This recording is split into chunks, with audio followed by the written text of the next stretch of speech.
Et des milliers de Nigérians ont été tués par Boko Haram depuis le début de sa campagne de violence. Le groupe de militants a bombardé des écoles, des églises et des mosquées, kidnappé des femmes et des enfants et aussi assassiné des politiciens, des leaders religieux.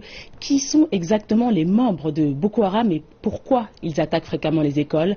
Des réponses dans ce reportage. Boko Haram se traduit par l'éducation occidentale est un crime en langue locale Hausa. En plus de poursuivre l'extrémisme islamique, Boko Haram s'oppose également à l'Occident. Le groupe attaque fréquemment des organisations scolaires. Ces dernières attaques ont eu lieu en février et en juillet dernier. Le groupe a été fondé il y a 12 ans par Mohamed Youssouf, un religieux charismatique qui a appelé à un État islamique pur. La police l'a tué en 2009 dans un incident capturé en vidéo et diffusé sur Internet.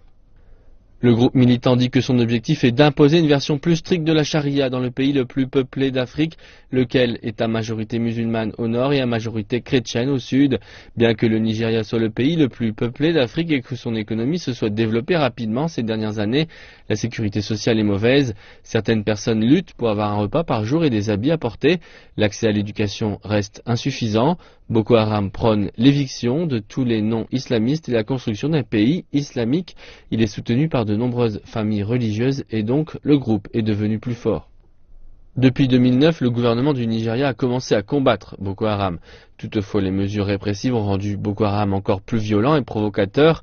Les États-Unis disent que Boko Haram a des liens avec Al-Qaïda en Afrique de l'Ouest et avec des groupes extrémistes au Mali.